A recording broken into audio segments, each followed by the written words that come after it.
Good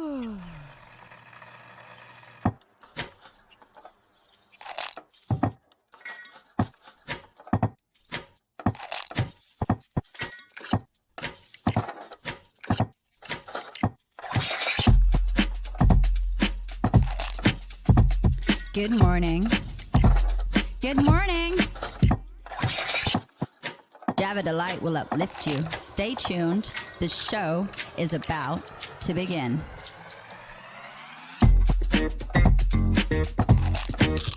Grab your coffee. Stay tuned. This show is about to begin.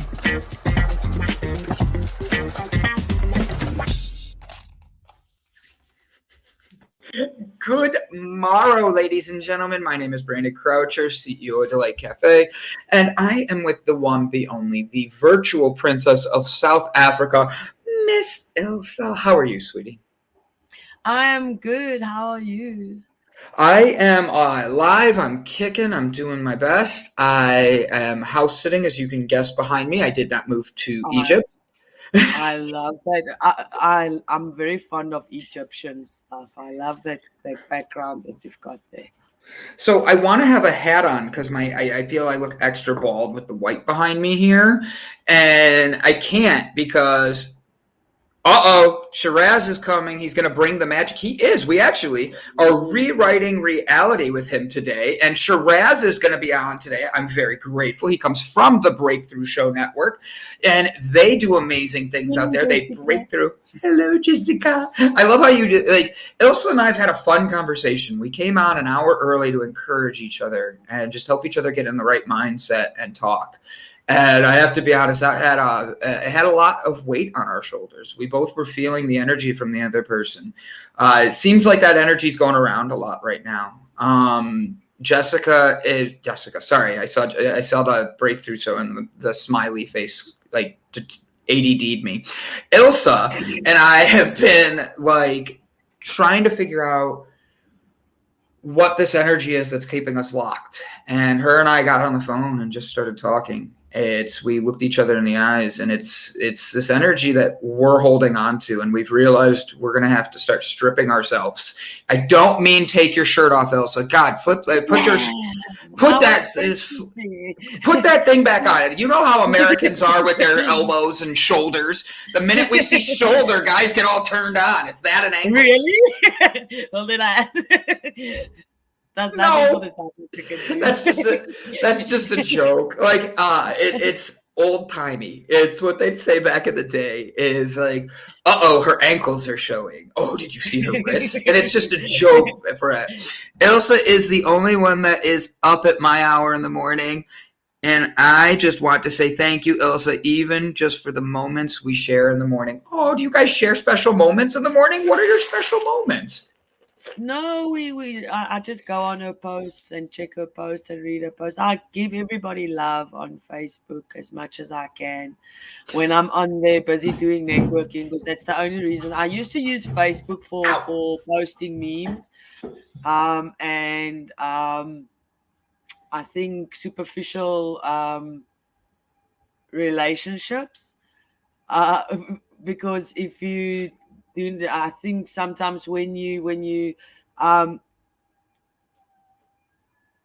meet strange people, you don't have to give as much of yourself than you do when someone is actually like physically with you. So now I use, and then I wanted to get off social media completely, but what I wanted to do, it wasn't gonna make a difference if I get off. I need social media, so I just changed my intention with it. So when I'm on Facebook, and then I always go and add to someone's network, or invite a friend here and a friend there and everything, because I don't have a lot to give, but I can give with like that, and then create experiences and connections with people and sending hearts and stuff. Hey, David. Just like Jessica said. He helped me last night with my crypto things. I think he was shaking his head at the back and thinking, this lady, I have no idea what she's doing. Now, Jay knows this. Jay is phenomenal with his cryptocurrency because I've spoke with him multiple times on this, and I have to speak with him again because he teaches me things. But like, Jay has this way of wanting to help people in a totally unique way that he understands, that the rest of us are like, wait, how did you do this? So I'm getting money. How? And they're like, wait, really? And he loves to help in his own way. So I'm glad you and Jay were able to connect. Jessica says that just hearting each other's things or saying hi, the little things, that's all it takes. I have to be honest, I know what you guys are saying. I've done that so many times. I just go on, I sit there, I like, I love, I share, I comment, whatever I feel in that post. And something in me is like, I've wanted to delete my Facebook for a year now, over a year. And I get triggered. I know exactly where because I always feel like I'm giving love to other people's stuff. So when is someone gonna share my stuff or like that? So I do get where you're coming from because I feel the same. So it's just it can't happen all the time, and I think that is our triggers that we need to deal with. Mine is seeing relationship statuses for a very strange reason. I wonder how many people that is a trigger for, because mine isn't the relationship status. I think it's because people go in and out of relationships so quickly and easy that I sometimes think, geez, like 2 seconds ago, it wasn't like that, and now suddenly you are out of love with one person and you're in love with another person like 2 seconds later. It's I don't do superficial relationships, so that is a huge trigger for me, that people take relationships very lightly. See, but I think there's a combination of things there. I think when you dive into something, you dive in completely with wanting the best for somebody and all that. And I see it. I'll read it 1 second. I wonder. We all interpret everything in our own ways, just like what you were just saying. You have it as like, oh, well, I go on and I share love and all these other things with everybody, and I want to be able to open up to them.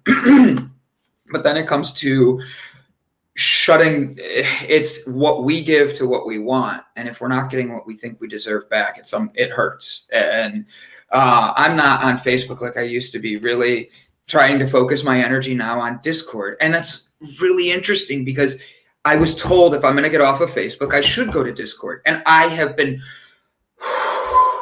literally trying. The personal text thing has, I don't even really like, they're there and I respond to people now and then, but like my phone has been a trigger for me. It is, I don't know why. And I wrote about this to myself recently, and yes, I love how she ends it. Social media, I'm on and off quickly because I go on and Jessica, you did nothing wrong. You have nothing to worry. I'm using you as my example here, just so you understand, because you're right there and it makes it easy.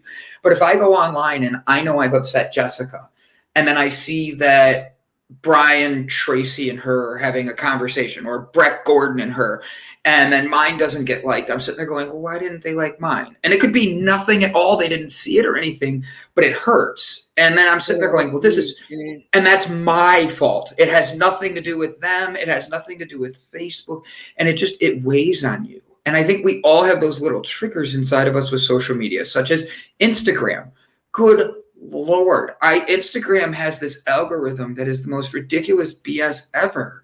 And the truth is, when you go on, if you're not adding to your story 3 times a day, the same time a day, and then posting a post every day around the same time, your algorithm gets thrown to fuck shit. And then you turn around and you're like, I don't know what to do. Like, how do I keep building unless you literally push? And it's like your job is complete social media nowadays. And but fun fact about Instagram before I forget, I read somewhere, I just can't remember where, is that they moving into video creators more than just posts, because they have to keep up with TikTok. So if your page doesn't load a lot of videos on that IGTV, then it gets kicked down because they're looking for more video creators or short film creators than they are looking for people that are posting. And this is honestly, Jessica, I'm more embarrassed than anything with you, and it's my fault. And I was talking to Ilse about this, and it's, without going into too much, this is a perfect example of why I love you. Is I try to remember the one message I got that inspired me to continue doing the Breakthrough Show. The person had never liked a page, liked a single, or shared a single episode, and I'll hold. And I had no clue it was changing their life until they told me. You never know who's there. The vanity of the metric, you never know who's there, and the vanity metrics mean nothing. She's 100% correct. That is beyond 100% correct, and why I love Jessica in conversations, because she literally thinks of things in a different way that help balance things. And that's why when I get embarrassed in my head and I feel I'm falling short to her, you, so many people, like the week I disappeared and I'm in the hospital, I was crying daily because I thought I was fucking up to everybody else that has mental health issues. And all I kept telling myself is, this is why you're not a leader. This is why you're not this. This is why you're not that. And I was the only one doing that. And I had to stop and see myself. And that's it. And this has been a week of me rebuilding Brandon and resetting myself. So when I come back to people, I can say, this is what I did wrong. And this is how I want to grow to be able to help people. And I know this is where I'm shortcomings. And it's not in bed. It's me being a person. I knew I could get you to laugh. I hate crying. Tears make me, I hate crying, and I'm good at crying. But my thing is, oh God, now I'm getting messages. Oh, it's Brett. Hi, Brett. I don't even want to look. I just made sure he's okay. I completely feel broken at times, and it's only in my own head. And I'm the one telling myself that. And I know so many people do that. And I know so many people, it's not about surrounding yourself with the people that are just going to uplift you. It's about surrounding yourself with the people that are going to look you in the eyes and be like, what the hell is wrong with you right now? That's not you. And I've had to do that to myself sometimes recently, and it hurts. It hurts, but you never know who you're going to help. And that's why, like today, I needed a coffee this morning. In the house I'm house sitting, they have no coffee in here. And I needed to get something to drink because tomorrow's Sober October. I'm not allowed coffee. Ilse can tell you about what I shared on Facebook this morning. Oh, she was telling me something about Facebook this morning and was like, you shared a post of a friend that sent her a message, and also another friend, but one was business, and one was just to check up on her, and she says the one the worker one or the customer one, if she knew that Jessica was going to go through something, she might have thought, you know what, I'm not going to reach out because she's going through something. And that we must just, when somebody pops into your head, just send them a message because they need to hear that message, and not think about them going through something. And I have to be honest, I used to do that so much better than I do. I used to jump on, and the first thing in the morning is whoever crossed my mind, I would send them an encouraging message like, hey, I just want you to know you are fucking awesome. That's it. And they'd be like, why am I awesome? And that was just, oh yeah, happy International Jessica Dugas, happy International Podcast Day, because you're the one out here right now with us. And there's a bunch of others, but if you have a podcast, happy International Podcast Day. Stone Daisies, ladies and gentlemen, the Stone Daisies have a podcast. It's a South African podcast. They train dolphins how to be sharks and sharks how to be dolphins. They're not mating them yet because the giraffes are still sticking their head in the water. But I last night, this wonderful human being called me, and she has a lot going on. And the advice I gave her, I needed to take for myself. And the advice I gave her was take your phone, put it on Do Not Disturb, do not turn the TV on, and turn on and open a book. Literally nothing else. There's not a Facebook message that can't be answered in the morning. There is not a Instagram post that's going to get needed. There's not a connection that you can't get back to. Everything will be there in the morning. You need to stop everything right now, especially in that negative mindset. Because Ilse, you and I were talking about it this morning. When you hit a point where you're breaking yourself and you're the only one insulting yourself, it's taking a minute to look at who loves you, like Jessica said, and who you are encouraging that you don't expect. And this is perfect. We have to stop assuming that we know what's best for other people and allow them to be. Oh my God, another one. Sorry, I'm trying to make sure I read them first before I just click them in, because I've made that mistake before bringing the wrong comment in. And allow them to be the ones to choose. Could it be hard for some people to say no or not respond when they promised themselves they would rest? Absolutely. However, that part is on them. And you reaching out gives them the opportunity to practice that. On the flip side, you reaching out could be just what they needed. And I have to be honest, God, you're going to make me cry this morning, because that's exactly what Ilse and I talked about behind the scenes. Sarah yesterday didn't need me to be her ex-fiance. She didn't need me to be her best friend. She needed somebody that would just tell her, hey, it's time to turn the electronics off and read. Right. And when I wrote to myself, last night I wrote to myself a lot. And I just wrote about how I let my own boundaries go in myself. How I let myself down and who I hurt. And I wrote the list in order of who I need to call and talk to and let them know how much I appreciate them. And the hardest one I've had to do is commenting the most today, because she's amazing. And I haven't had the balls to be able to reach her. Yet I can somehow talk to my ex-fiance on the phone every other day and not have a problem. Like, everybody thinks we're crazy. But like, I look at the people around me that lift me up. And then when I fall short in my eyes, even if it's just on me, it's one of these things where I look in my eyes and I'm like, God, you need to work on you. God, you need to fix you. And the reason I do that is it's the negative self-talk that I've grown up with in my head. And I'm trying to change that, because there's so many people that go through that. And Jessica, your comment here is 100% right. On the flip side, reaching out could be just what they needed. Reaching out could be just exactly what needed to hit them between the eyes. Reaching out could be a conversation that uplifts each other in a way that. So I want to make this a positive, and I'm trying to figure out how in my head. Ilse, do you sing in the shower? I do, yes. So I feel very sorry for my neighbors. Okay, hold on. I sing everywhere. I sing in my car. I sing on the stairs. I sing in the shower, in the kitchen, everywhere. I do not care if it's beautiful, because to me it sounds pretty. Do you know what's funny? I sing in the shower too. It is fun. It's all until you get the soap in your mouth. Then it's just a soap opera. How do you shower? You know when to close your mouth. I said, but when I get the soap in my mouth, it becomes a soap opera. I didn't hear that. That's good.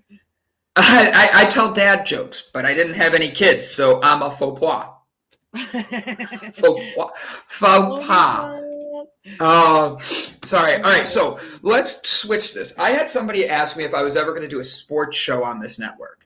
And the truth be told, I never thought I'd want to, because I don't think sports are usually a distraction for a lot of people. And I want people to focus on themselves. But we still connect with sports, whether it be football, soccer, or whether it be, and I say that for the Americans, nobody else, it's football. And then we have rugby, but then we have football here, like the Browns. And I talk about these things. And the thing that's funny is I love to be the underdog. And I don't care if it's sports. I don't care if it's Broadway. I don't care if it's podcasting. The underdog I always root for, because I want to hear the story of the person that couldn't, that succeeded. That non-quitting attitude, that believe in yourself attitude, that fire inside them, that we all drive and strive to find in ourselves and push harder, further, and better than we were before. And like, I think of movies like Rudy, Hoosiers. There's so many things out there. There's a South African movie that I can't think of the name of right now. Bob Seymour from Facebook, Bob Seymour from YouTube. I love it. There's this South African movie about this gentleman who was a common criminal and went to jail. And the only way he'd get out of jail is if he actually turned around and helped this guy who was in a wheelchair. And they ended up becoming best friends and all that. It ended up winning like awards all over the world and all that.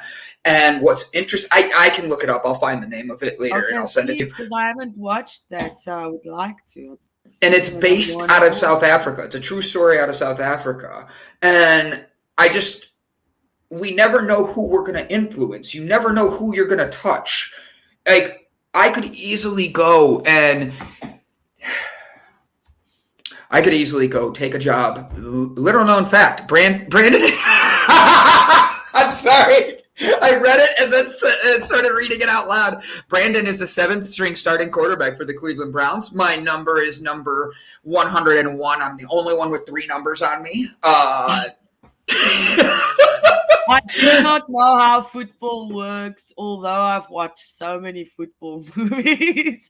The only thing I know is touchdown.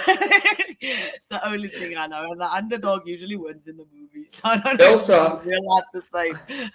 Ilse, I have to know something. You don't watch football, but would you watch a Browns game? No, I want to go. I want to go to a proper hockey game. I want to go to a proper baseball game. I want to go to a proper football game. I want to experience that. In South Africa, we are rugby girls. So because football is so big there by you guys, we've got rugby. So my son is a rugby player. Where's his photo? I must actually look for his photo. He's won so many awards. He's very, very good at the sport. So I was like the football moms. I was a football or a rugby mom. So I love sport. Do you have a zip code? I don't know. All right. Are you in Cape Town? No, I'm in Johannesburg. I think it's 1,000. Johannesburg? Johannesburg, yes. Yes, there we go. That's all I needed. I am looking up the Browns backers bars. There is one in South Africa, and I'm trying to find out what city it is. But wow. And that way you could go to a bar and just say no, Ilse. Just say no. Yes, do the proper games. I love it. In fifth grade, here is the U.S. We have a DARE program. McGruff, the crime dog, says, just say no. So, interesting thing. I love that. That's the tone he does. Just say no.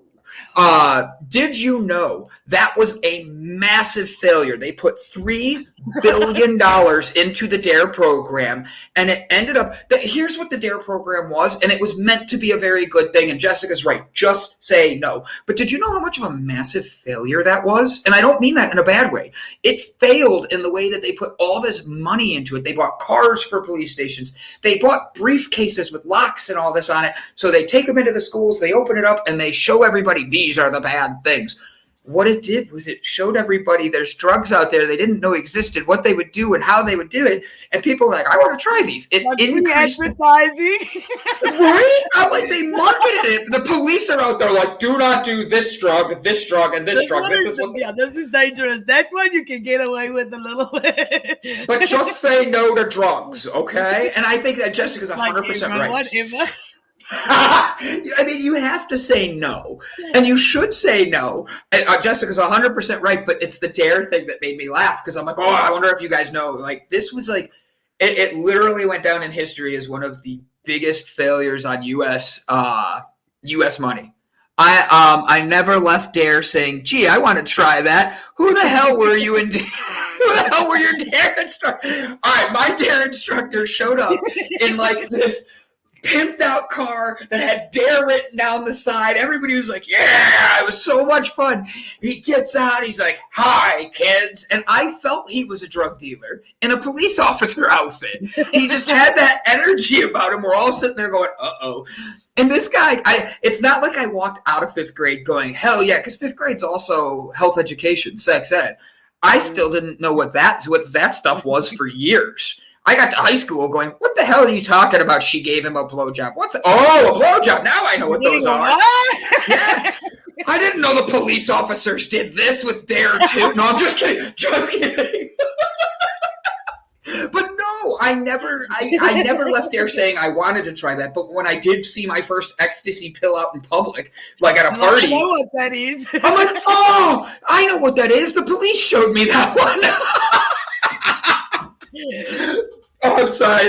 She's 100% right though. Like they don't like tell you like go try it or anything. I want to try that. People don't do drugs. McGreff the Brandon dog is a folk hero in Ireland. Oh my God, Brian Tracy, funny as fuck. And then I did miss something. I'm sorry. I gotta go back. Our head chef of our morning comments. Oh, I want to read this. Go. He has 2.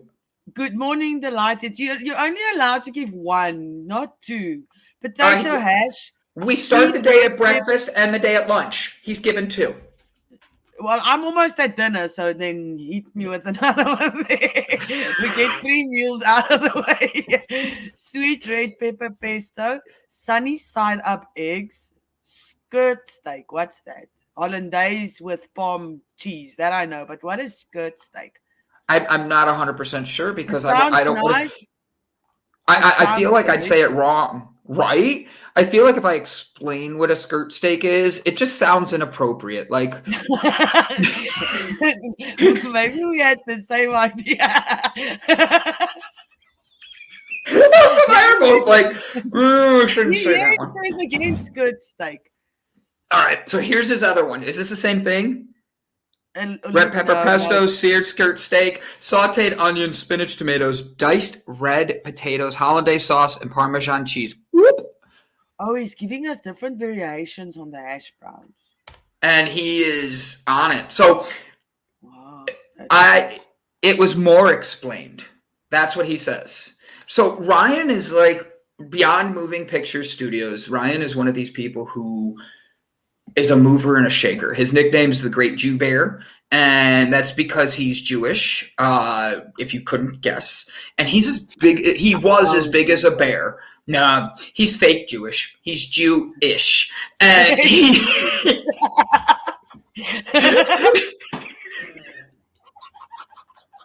I'm sorry.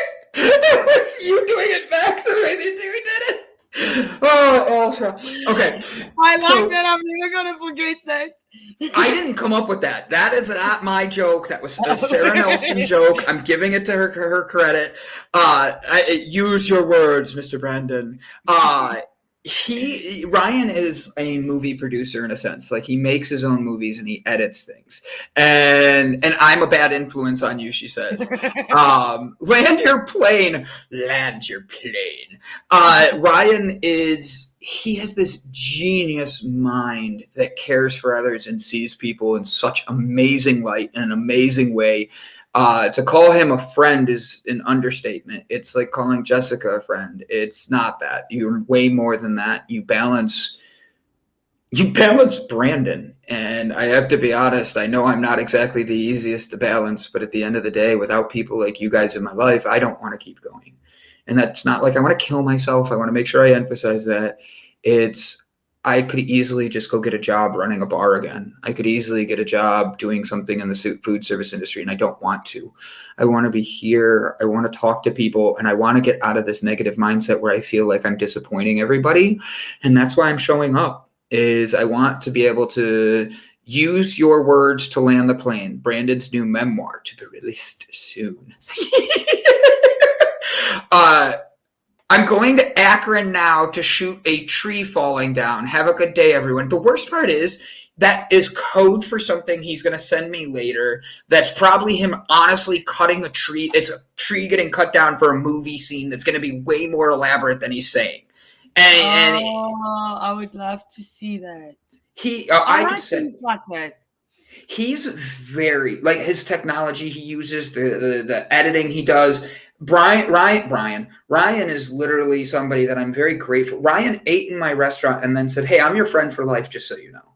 And then he did. Even when I disappeared for a while there for a few years, he literally turned around and was like, "Where you been? Haven't talked to you in a while." That is the type of person I want to keep in my life because he saw the good in me, even if I wasn't there. He saw the best of everybody and he wanted to bring that out. Jessica Dukas, Ilse, Sarah Nelson, Brian Tracy. You guys all have that same energy, and that's the energy we're trying to get to catch fire. It's literally, do you nature? Well, I don't. Chainsaw noises. Stop the vehicle. Trees are innocent. They cannot shoot back. Violence, not the vehicle, the violence. Oh, stop the violence. I'm sorry. Dyslexia sometimes and reading too fast. Do you nature, bro? I look at this as Veronica. Veronica is my friend from South Africa. She does fire dancing like you. What does she do? Veronica? Fire. Yes, Veronica? Angel. Oh, First off, she used a green heart. She's the one that she's one of the ones. I don't have a lot of friends in South Africa, but this lady, she picks me up every time that I need it. I love that. Now, would you like to know something? So first off, she used a green heart, giving me the indication that she's amazing, because that's our thing here. We use green hearts at Delight. 420. She's 420 friendly. Perfect. And then on top of that, her name is spelled Veronica. That's the exact same way as my sister. For real. Exact same way. And last but not least, being a fire dancer, Veronica, what do you play with? What is your fire spinning? I do the dragon staff. I play with that almost nightly. It is my meditation thing. I literally can sit outside with headphones on and I just start spinning. Next thing I know, it's like magic, my friend. Share your magic. She's amazing. We've actually it's her, me, Alri, and then our other friend Azron, who are 4 women that came from very abusive backgrounds and lives and everything, and we've just been empowering each other, going on our journey. But like clockwork will just. Like, remember the other day I told you that my friend phoned and I started to cry? Yeah. So that was our other friend. She just phoned me when I was sad. Suddenly, out of the blue, they'll phone me or whatever. So this is my tribe, my soul sisters. They are amazing. How do we say thank you to our soul sisters? And I mean that as in, like, look, I have Brett Gordon. I have I have you. I do have Jessica Dugas. I do have Sarah Nelson. I do have a lot of people in my life that look at me and say, hey, reach out. But that reaching out moment for so many people, no matter how many people I say, CK Ford, I literally have an appointment with CK Ford today because I want to break out of this mindset, and she's done it. And I said, I need to be writing more. I told my hypnotherapist, I know I'm supposed to be writing more and I'm having a hard time breaking from it. So I asked CK, who's a writer, to literally, I'm going to write her an email every morning. And she's going to give me a topic to write about. I'm going to write it. And then she's going to help me edit it so my writing skills get A, better, and B, it makes me actually get out of this. Because there's something here that needs to come out and I don't know what it is yet. And I want to help people, yet I somehow get myself stuck in this mentality that I'm not doing enough. And that's where I'm trying to like create that fire to burn up through my heart and burn through and let my vocal cords, let my voice chakra speak. Because Brett Gordon, soul sister, and topless dancer. Is that a band name? I don't know. It should be. That's his band and the backup dancers. It should have some fire dancing hula hoops. Veronica actually makes hula hoops as well. She makes chakra hula hoops. I'm sorry. They look like this. I've got a baby one here. I love my baby one. This is what her hulas look like. So it's got the chakra colors. So when you hula, and then what she does, she blows fire as well. What she does is it's got the water in, and then it's got the chakras. So hula is very good for balancing your chakras because you move and it loosens the energy. So this is my daughter's. My other daughter's got mine, but then she puts water in, but she sets hers alight. And then you've got the 4 elements: water, wind, earth, because you earthed with your feet, and then the fire around when you hula. Yes. Mind, body, and soul, 100%. Yeah. I blow fire too. And what's fun is learning how people like everybody has something in them. And I think my niece is 9. She's going to be 10 very soon. And I've taught her why you need to respect fire. Because otherwise she's someone that's just going to be like a kid. Fire, fire, fire, fire, fire. And they think it's fun. It's not that. And that's why playing with fire, blowing fire, knowing how to tie your hair back. Because, Veronica, you don't want to have an accident like this and then all of a sudden look like me. If you start blowing fire and your hair catches fire, you've done it wrong, okay? Like, just a warning to everybody.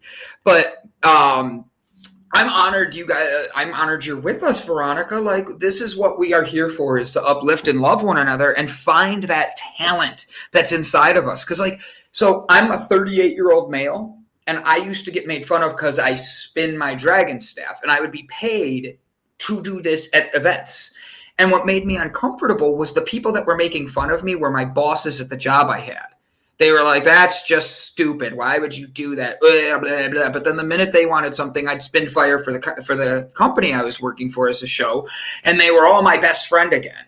And I didn't like that my hobby that made me feel good about myself, others insulted, and then I worried about what they thought of me. And that's something that's unique because I love to spin fire as a way of just being me. And I've been told by many people, and I don't know how I do it. I don't know what I do. But when you're spinning or when you're in a zone that's yours, whether it's meditative, whether it's reading, whether it's dancing, people can't take their eyes off you when you're in your element. And that's when I'm in my element. I step through fire. I spin in a different way, that I'm dancing with this staff. I'm spitting fire to emphasize power and growth. And it's one of these things where when people watch it, my mom and dad, who thought I was a lunatic when I started this, now sit outside and they actually put their phones down and watch me and I don't know it. And, I like that. Self-made, self-taught, my element, 100%. My equipment was not self-made. I'm actually fixing it and rebuilding it so it is self-made. It's just the pole I'm keeping the same. Self-taught, same thing. My element. I love it. I love it, Veronica. You have a good friend there. You need to remind yourself of that. I just wanted to say now, when we started the show, due to the conversation we had, because I don't usually open up and tell people my stuff. So the conversation we had before the show and stuff, and me dealing with my trauma triggers, it brought the whole conversation. When we started, it wasn't as delightful. We weren't such delightful friends, and then our delightful friends just pitch up and pick us up and just change the whole energy. So I want to actually ask, how can people think that fire spinning or doing things like that does not make you happy? We're just talking about it and it's upping our energy. We're not even doing it yet. You're just talking about something that you're passionate about, and you start feeling better already. So right now it's 4:30 at your house in Africa, where you're at in South Africa. Where on earth? What would you do what is something Ilse would do to uplift her energy? What is something Jane? I love Jane, by the way. Mandy, Sherry, Veronica, what are you going to do to uplift your energy? Veronica's going to go outside and play with her hula hoop. And I think my go-to was usually to get into my car and go and visit friends like Veronica and Alri, my soul sisters. So this weekend, which it's not Friday yet. It feels like it's supposed to be Friday. I don't know if it's just been a long week and that's why. It's Thursday. On Sunday it's new moon, and I'm going to my other part of my soul family where we do our despachos and our full moon rituals and stuff. So they've got a new moon ritual which I'm going to. So I'm very, very excited for that. Yeah. So I used to go and visit friends like Veronica, or get into my car and listen to my music and drive around.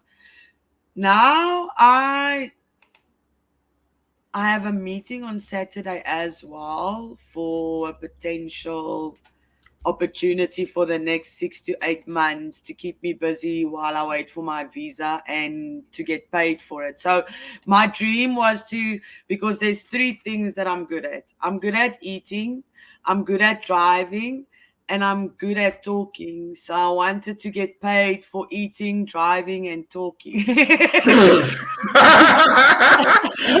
I want to get paid to eat, drink, and maybe Be smoke. merry. Yeah, Yes, and- because I don't like working.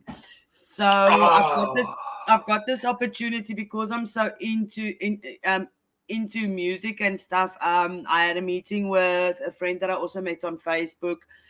They starting a production company where they will get artists to they will record their songs, have a cigar lounge kind of thing, and then once they do that, they can have a live show, and then this company will promote all their businesses on all the platforms, and then they want to enter. They've got a section where they're going to do a podcast as well.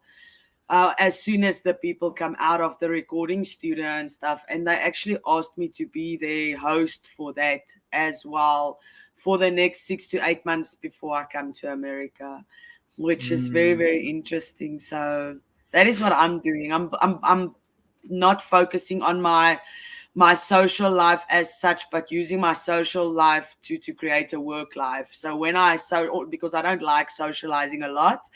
So when I socialize, I do it purposefully. I will go and socialize with people that I can have a connection and build a relationship towards where I want my things to go. This is why I love what we do. So Jane is in Nebraska, and Veronica is in South Africa, correct? Yes. If it's not South Africa, I just don't know. And she's sitting here going, Veronica, I would love to hear about your experience with the shaman. Jane, and we have to connect these two so that way they could talk, because Jane has a wealth of knowledge and Jane is a rock star, and she's going through hell right now, and she still shows up to say, I love you guys. Hey, keep spreading positivity. That is what I love about this community, is no matter who shows up, they show up, even if it's for a minute, just to say, hey, I love you. They want to rock now. Exactly. Ines and Lloyd, the shamans that have helped me, and Veronica actually have a page on Facebook. And she actually sent me a message. Ines sent me a message as well, because they also share their things with their community to get the people to network together. And like that, help each other, because we all have connections, and sometimes we don't have money to give, but we can give somebody a connection that might change their change their life.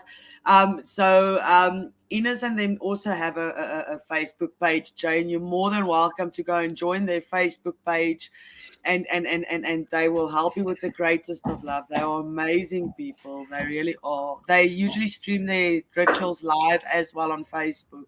If you can't join. I love it. So I have to pull this in here. Ilse, you like to drive, you like to eat, and you like but you don't like to interact. No. I don't know. Do you know what Cash Cab is? I have no idea. No. It's a game show where they have cameras hidden, and the guy's a taxi driver, and he picks you up, and right when they start driving, the lights turn on in the car and all this, and he starts asking you questions, and if you get them right, you win money. So he literally goes around, and I'm laughing because Sarah makes a great point there. It would be kind of funny to see you doing something like that in South Africa. Like, you drive around, you have a camera on, and then all of a sudden with the car that you have, you just pick people up and you start going, all right, so what are you doing to help people today?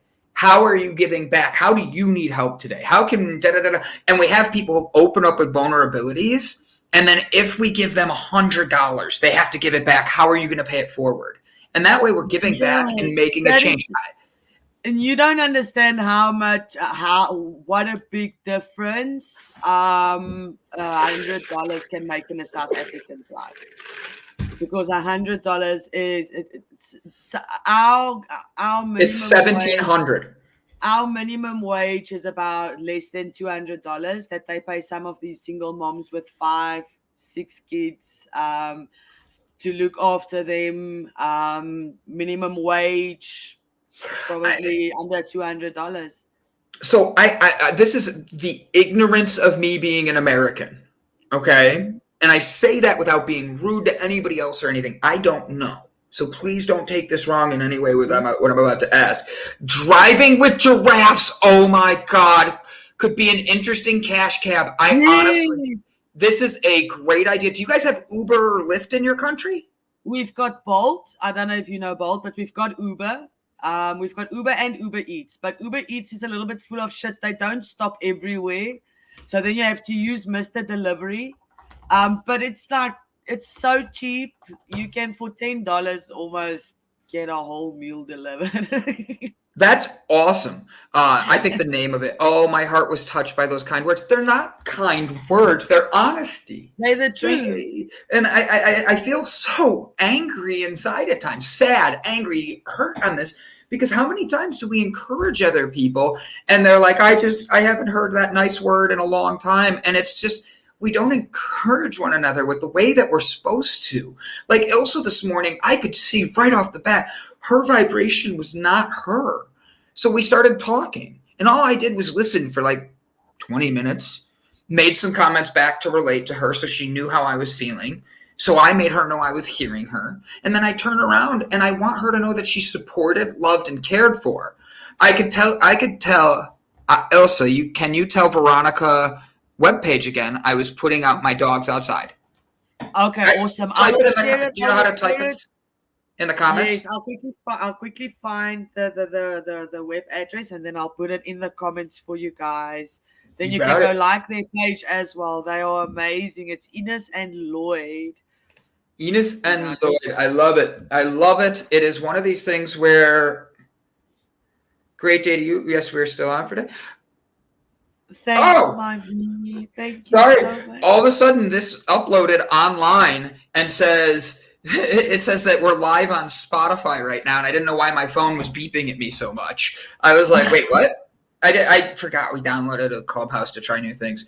When my vibes are off, I think about the one who originally taught me about good vibrations. About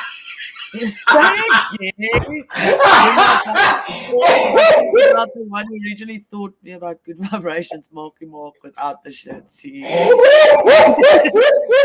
can work. That can definitely work.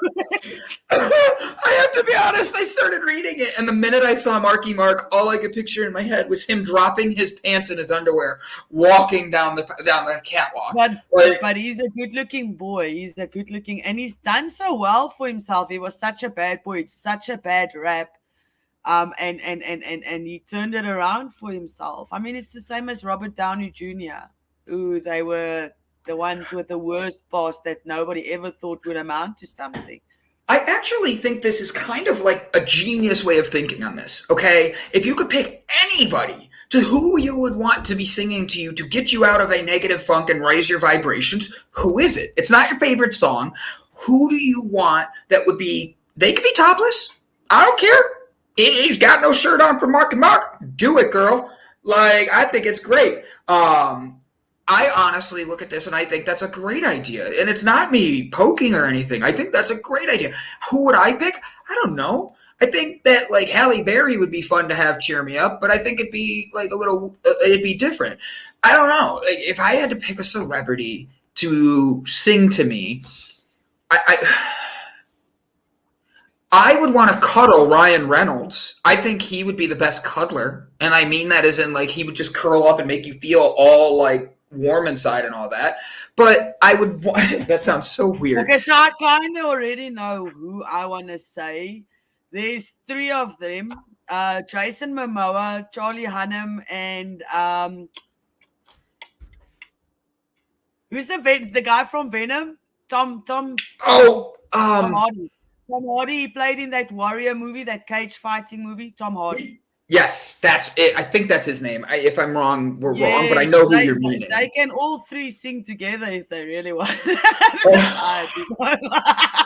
So you want an acapella group. You want, what is that called? A quartet group. You need one more, Ilse. Mark Wahlberg. There you go. Now you got all four. And Ilse has her own quartet singing to her right now, going, Ilse. Let me just search for. I'm looking for. Get me I think that is a great concept. Marky Mark singing to Jessica shirtless. And that's how she uplifts her vibes. I think it's hilarious. Diodova. The name sounds familiar. The name sounds familiar. I have no idea. Do they sing topless? Patrick singing the time of my life.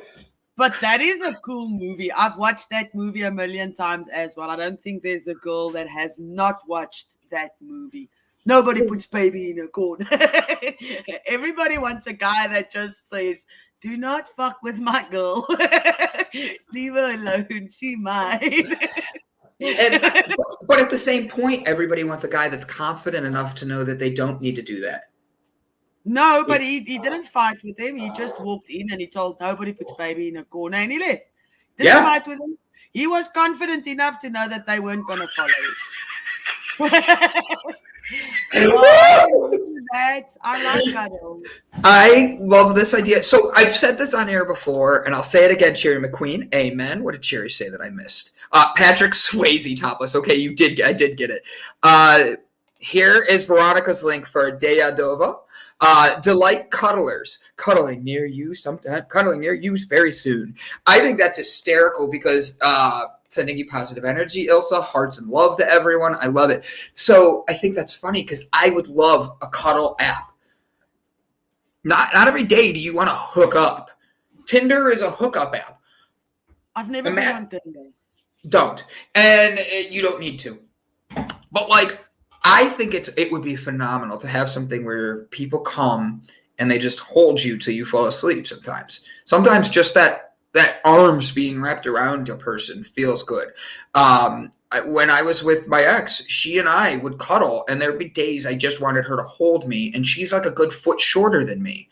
And she literally would like climb on my back like I'm like a tree and just hold me because she wanted me to know she cared about me. And I think it'd be so, holy crap, what did I walk into? Everyone is topless. The Jacksons! The time of your life. I don't remember. Jacksons, help me out. I see Jessica's here too. There's a business that was started to do that, and I watched the whole program on it. What happened to it? Now I want to know. And Donnell, are you topless? That's all I need to know, because that's who I wanted to make me feel better. I picture Donnell Jackson singing to me topless all the time now. It's right there in my head. It's been 6 years since I've cuddled. I offered you cuddled when you were in Cleveland, and you said... What's Uncle Bob's slogan? What's it? No nuts on butt. What? No. Oh my gosh. No nuts on butt. No nuts to butts. No nuts to butts. That's what it is. That's why he doesn't want to cuddle. Being cuddled sounds amazing.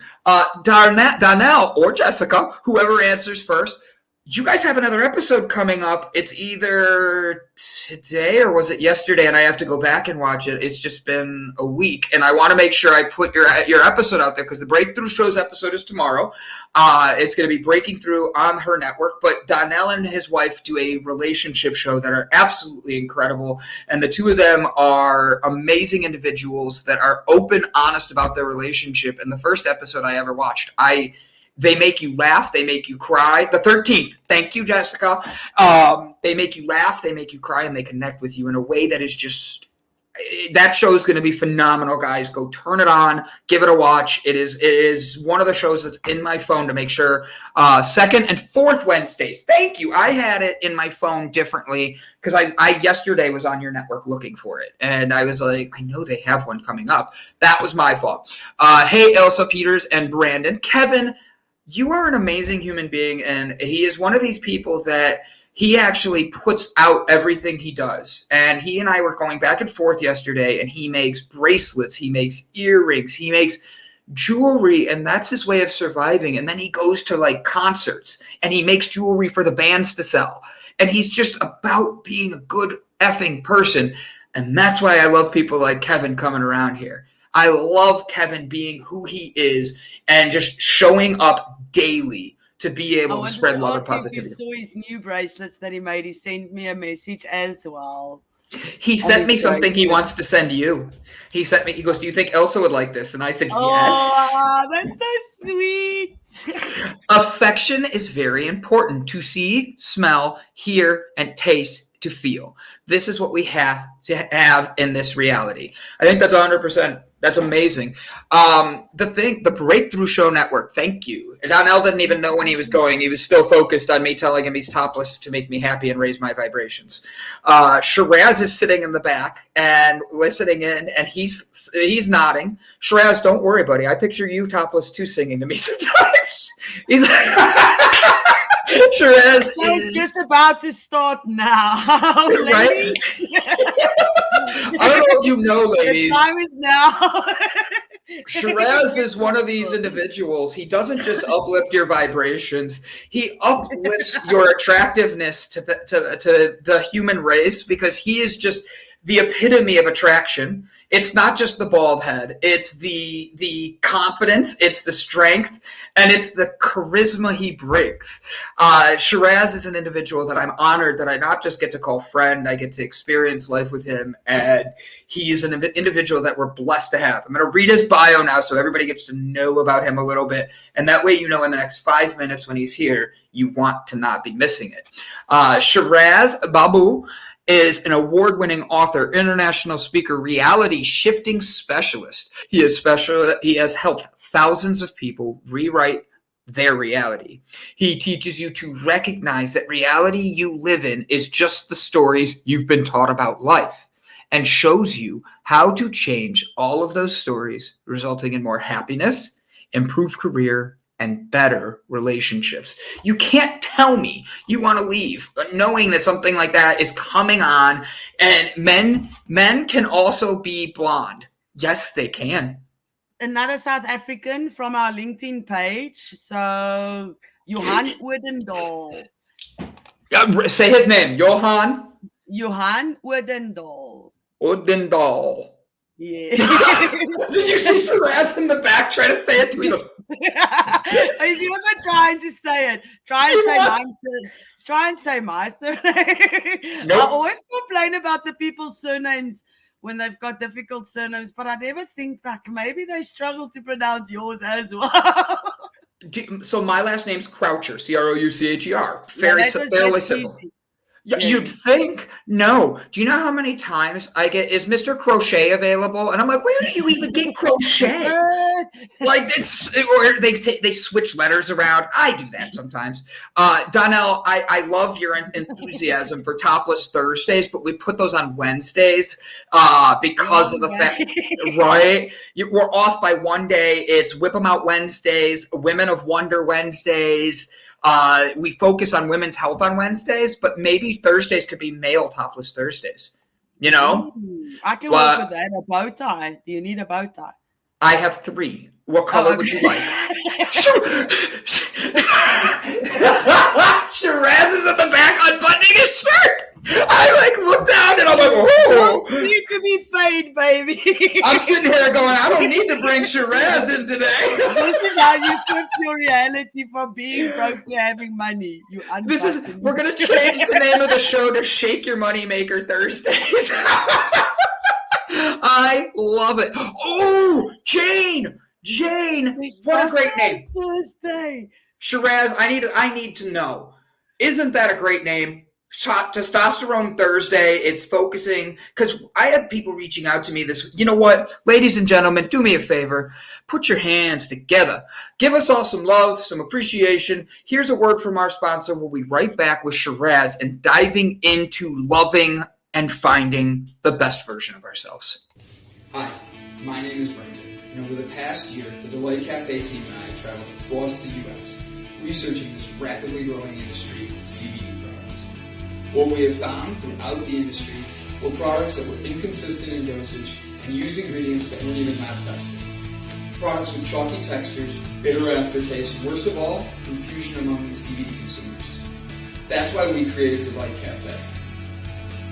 A 15 milligram, lab tested, all natural, water soluble hemp CBD powder pack. It's odorless, colorless, and tasteless. Add it to your favorite drink of choice, wherever, whenever, on the go. Quickly find your calm, your balance, and your delight you need the most.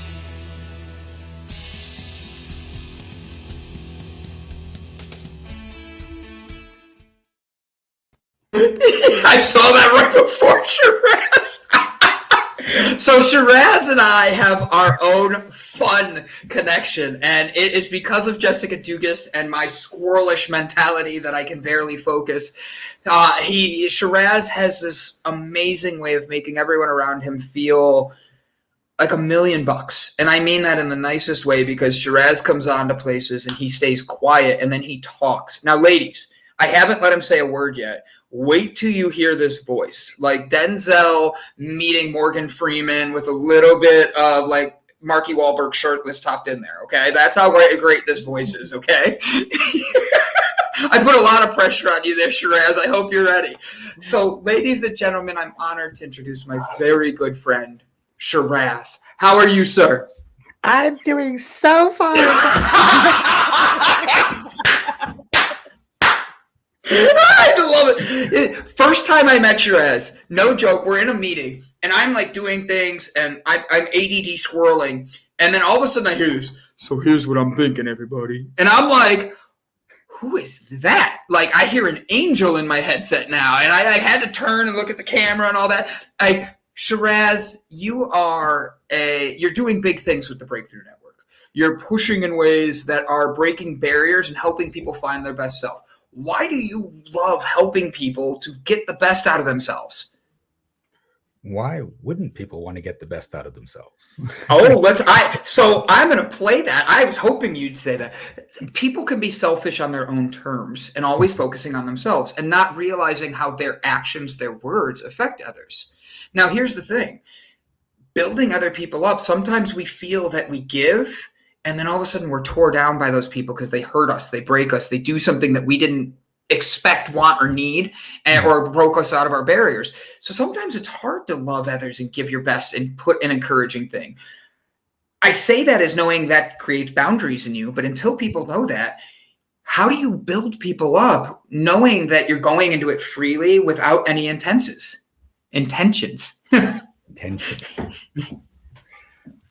Well, I don't think it's a matter of building them up. It's a matter of inspiring them.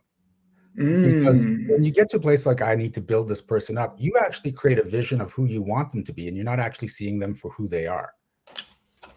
Speak truth. Okay? Speak it. Yeah. So when you want them to be somewhere, when you want them to get to a certain level, and then they hit you with something that's completely incongruent to that, you're hurt. You're startled, you're stunned, whatever the emotion is. And so that's because you aren't actually seeing them for them. You're seeing them for who you want them to be. And people do this in relationships. People are in relationships with some other person. They think they're in a relationship with a certain person, but they're in the relationship with who they want that person to be. And then they get frustrated in the relationship. Why don't you do this for me? Why do you never do this? Well, that's not who they are. Mm-hmm. So when I work with people, I'm always present with whoever I'm working with, not who I want them to be. And then we see, how can we take you to another step, and I check, are you there yet? If you're not, I'm not going to pretend that you're there so you can disappoint me or disappoint yourself. And there's no frustration. It's just, okay, you're not there yet. Right. And when you do that when you're working with people or in any relationship, it changes the dynamic completely, because most people don't accept who they're with. They're always projecting who they want to be. Right. Ooh, is that kind of like a mirroring thing? It's like they're looking at what they want that person to be out of themselves.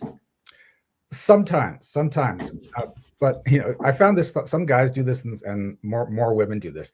Is that you have this idea of who you want, and you find the raw material, right? And you're like, oh, this one's good. I like this one. It could use some work, but I can work with this. So I'm going to get into a relationship. But that person doesn't want to change to who you want them to be. They want to just be themselves. So you're in the relationship and you're just getting frustrated. They're that close. I've got them that close. Why won't they change? Right? And sometimes they do change, but they can't maintain it because that's not who they want to be. That's who you want them to be. And then they lose it and they fall back. So you watch this in a relationship. Or watch it over and over. But once you just sort of stop that and say, okay, this is who I am. Do I actually want to spend time with this person? Do I accept this person with all their great points and all their flaws? And when you get more into that place of acceptance, your relationships all around change. And there's people that you just like, I like them, but I don't want to spend that much time with them. So I'll see them in groups. And there was There was a phrase I heard that just made me laugh so much because it was so true. It says, I'm not saying I don't like you. I'm just saying I would never go on a cross-country road trip with you. That's fair. That is a great analogy, though. Think about it, because that means you're in a situation, you're together, you can't get out of. It's like Shiraz and I aren't going to go on a cross-country road trip together right yet. I might drive down and visit him for a while. By the way, my ex goes, now I know why you've been hiding this guy. She all of a sudden I bring people in and she's like, where did you hide them? Why didn't you invite these friends over when we were together? We're bringing out all the good friends now that we're not together anymore. But right, Shiraz, building those areas, I think it starts with knowing yourself, and that's a hard thing because I think, and you can tell me I'm 100% crazy for this, and I'll accept it, but loving ourselves is usually the hardest thing. And when we get mad at others, we're judging them from our own judgment of ourselves. Yeah. And being able to, you have this calm demeanor, this great energy about you, Shiraz. But I want to know, like, have you always been this calm, dude? Where in 5th grade, were you the one sitting there going, I know the answer, teach? Or were you the one that, like, I like, did you grow into this? And how did you, his smile, I love Shiraz, I really do. But, like, how did you learn to become the man that you are, to keep that balance, to keep that calm, and know that that's a reflection you're looking inside yourself and stuff? Well, Mr. Cruchet. I love it. Yes, Mr. Baboo.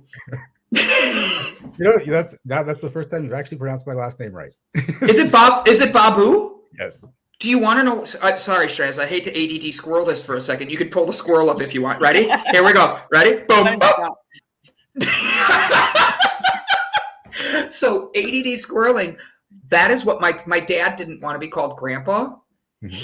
My niece couldn't say like Grandpa and all that. She called him Baboo, and it stuck. So the minute I read your name, I'm like, wait, am I going to be saying this wrong? Is it Baboo? Is it Booba? Is it like, I wanted to make sure I did it right. Baboo. Now I can know it and I'll do it right every time. But back to the question. I'm sorry. It's knowing yourself. ADD squirreled that. Go ahead. Okay. For me, there was a certain calmness, but at the same time, I was a curious child. And the running joke in the family is one day he's just going to blow up the house. Because I was experimenting with everything, and the day my parents got me a chemistry set, my uncles and aunts are like, "What the hell is wrong with you?" Like, he brings out detergent and stuff normally just to see how it interacts because he loves that whole vinegar and baking soda thing. And now I have a full-blown chemistry set, and they thought, this is it, we're done. The house is going to blow up soon. And one day I managed to create a column of flame about this much around, straight up 4 feet high, that didn't like just go out. I managed to keep it like right there. And yeah, it was cool. So what you're telling me is you built a flamethrower? Yes, basically. I was only 8 at the time, but I managed to do it. How did you get into what you are doing today, shifting people's realities? Well, I was grown up in this weird place of, my dad was a doctor and there was all the science and stuff, but he was also on a spiritual path because he knew there was something out there. And so I was getting exposed to both logic and science and spirituality at the same time. And growing up, it was more of a case of, I didn't know you couldn't do things, so I did them. And then people had to tell me, no, that's impossible. People can't do that. And I'm like, but I've been doing it all my life and no one's argued with me in my family. Right? So I figured it's just what everyone does. And I bring it up with friends and they'd say, no, trust, you can't do that. That's not possible. Right.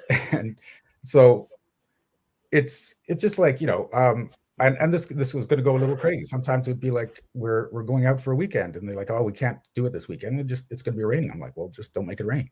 I'm like, you can't control the weather. I'm like, no, everyone controls the weather. No, Shiraz, you're insane.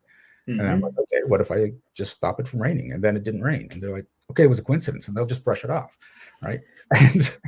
And right now my title is reality shifting specialist. And that's there for a reason, because I've discovered when you change things internally, it doesn't just change your actions, it can change your physical reality.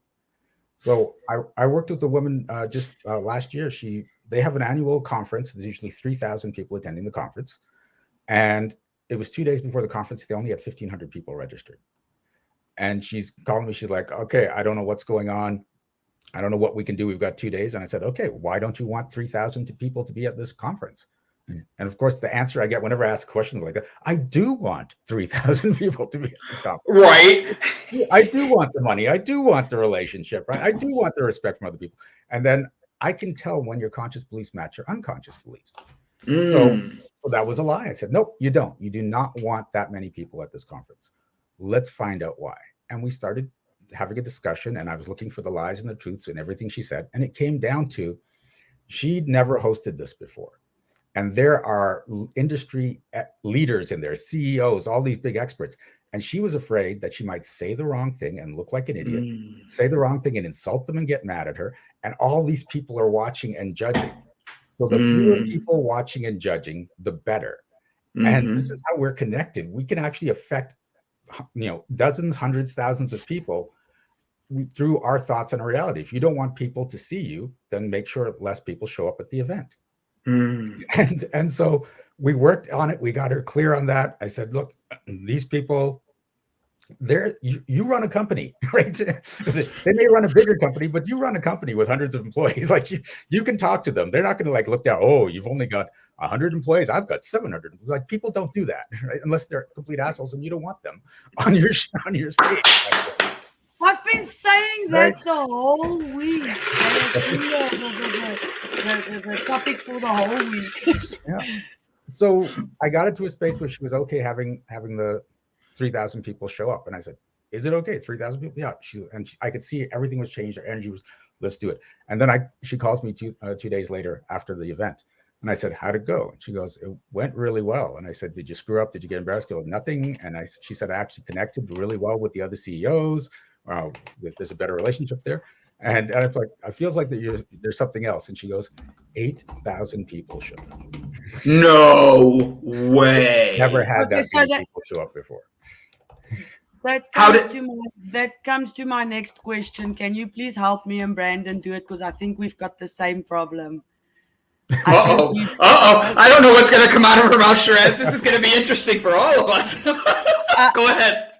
We are all manifesting that our voices get out there and people hear our stories, so we can change the world and change people's mindset, because there are so many people that have nobody. But I think in the back of my mind and in the back of Brandon's mind, due to our past and people not believing in us, we're blocking ourselves. So how do we get unstuck? Is it unstuck us? Does that make sense? Unstick us? Stick us up? I don't know how you say it. Just help us, please.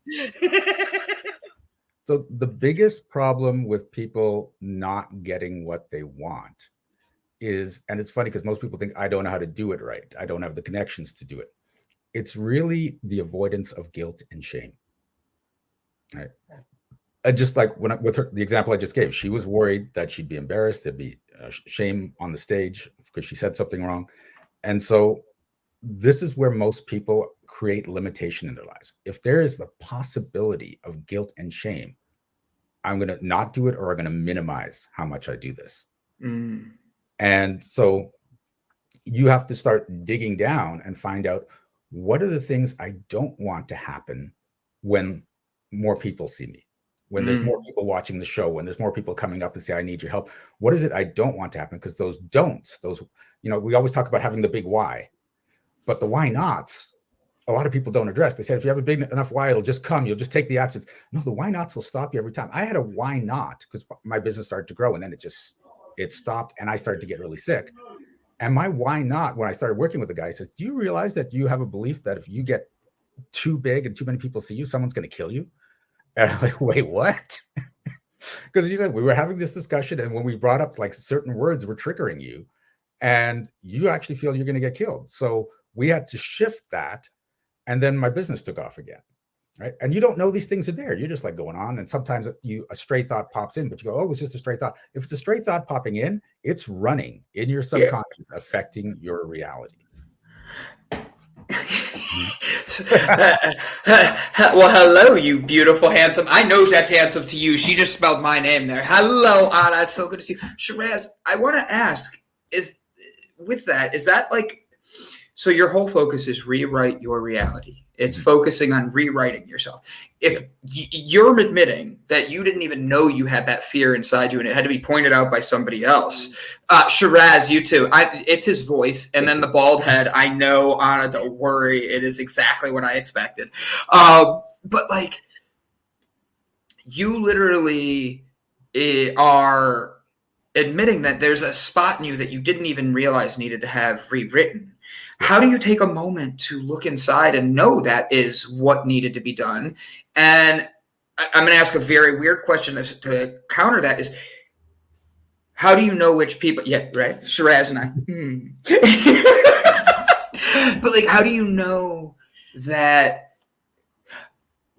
when you find those boundaries in yourself, how do you know the people around you to keep and which ones are just doing it for their own self? So you're not rewriting your reality or letting others write your reality. Okay, well, if you start doing the first thing I said, which is just seeing everyone for who they are, that starts to become apparent very, very quickly, because you have to let go of the filters you've been doing. And then from there, you're going to see other people are going to try and put their stories on you, some purposely, but most of them, you just get caught up in the story, right? They have a story, they share it with you, and they don't have to verbally share it with you. They just have to be around. Have you ever been in a situation where you acted completely out of character, and then afterwards you go, why did I do that? That's not me, right? You got caught in someone else's story for a moment and then came out of it. And you can get caught in someone's story for a moment or an hour or a lifetime, right? And you're running a bunch of your parents' stories. Everyone is, and you don't need to, right? So how do we let go of our parents' stories to not be carrying that baggage with us? And if you're giving away any secrets, you can tell me to go F myself. No. I talk about this all the time. So the whole thing is, it's that relationship with your parents that keeps it stuck there. And it doesn't even have to be a good relationship with your parents, right? So for most people, they hold on to the beliefs of their parents because they're trying to honor their parents. They're trying to show they're a good child by obeying their parents. Whatever they were brought up in, if you're good, this is how you behave, and this is what good children do. And even if your parents have passed away long ago, you can still be doing that for them. Your unconscious mind doesn't care, right? So when you realize what the connection is, if I do this, I think I'll be a bad child, then you have to destroy that belief that you'll be a bad child if you do it, because that's just programming. And once you start functioning for you and not for anyone else, not for your parents, not for your friends, not for your teachers, right? There's still some people out there that are living their lives to follow the instructions of the third grade teacher, and they don't know. Right? That's powerful, because people don't realize that they're doing that. And the first step is looking in the mirror. The first step is looking in yourself. Michael Jackson said it best. I'm looking at the man in the mirror. Now you see why I love Shiraz so much. With that, that is that step that taking a lot of people are fearful of. How do you take that first step of looking in the mirror? And why should people be willing to do that? Because they're not happy. Do you love how he says it? He says it just like, you're not happy. But it's the truth. I mean, how many people go into relationships because they don't want to be alone? It's not because they want to be with somebody else. They can't even be alone with themselves. And the main focus is you must be alone with yourself, happy and content, and alone with yourself before you can give that in a relationship. Correct. Yeah, I love being alone with myself. I'm the funniest guy I know. So me too. I get all my jokes. I laugh at all my jokes. I'm the only one that gets them sometimes. Oh, but I see on your website you're launching something with magic. Is it Magic School? Is it Energetic Magic? Yes, yes. Oh, On okay. your website, when I went on there, it gave a pop-up on Want to Learn Magic, and then it's got this countdown. Oh, because I'm teaching a class to do what I do this weekend. Right. So what I do, people watch me do it and they're like, holy crap, how long did it take you to learn that? And I said, well, it took me years. I can teach you in 2 days. Okay, so what do you do? Give us 1 or 2 secrets that we can I just told him not to give his secrets out, and then you're like, "Hey, Shiraz, unbutton your shirt one more button." We'll mute you. I want the secret. I want to shift I'm my just reality. kidding. I want to know if I'm doing it right because I've read a lot about it. Okay. But I want to know if I'm doing it right because isn't shifting your reality not supposed to be so sad and depressing? And I've been sad and depressed going into where I know my life should be, but I still get sad and depressed. So how do I know if I'm doing the right thing? Shifting in the right direction. There's a common misconception that once you get this right and you're doing it right, you're going to be happy all the time, and you're not. Because human beings are not designed to be happy all the time. We're designed to go through emotions. If everything's happy all the time, there's no contrast. There's no, oh, wow, I can see how much happy I am now because I was so sad before. The whole thing is when you go through an emotion, you want to let it process and come out so that then it can go back to being happy. But a lot of people are, especially guys, are trained, don't suck it up, just be a man, don't express your emotions. No, if you don't express your emotions, they stay in your body. And the longer they stay in the body, the worse things will get for your body. You can actually develop illnesses, because they say push down your feelings. You're actually pushing it, and then you get like stomach problems, colon cancer, like anything bad going on in that area. But if it doesn't end up in illness, what it ends up is emotions build and build, and then someone leaves the cap off the toothpaste, then you lose your freaking mind and scream at them, and it's all that stuff is just coming out. You needed that release, right? So we can do a little so there's energy moving right now. Okay, so just at the as soon as I send it out there, let's do a little shifting. So Ilse, I can work on you. Please. You want. Okay, so I'm going to explain how this works because it's a little bit weird, but it's just because of the way my body processes energy. Other people, it goes a lot smoother. So we're going to have a conversation. You're going to find out what I mean in just a sec. We're going to have a conversation about what you want to change, what you want to create in your life.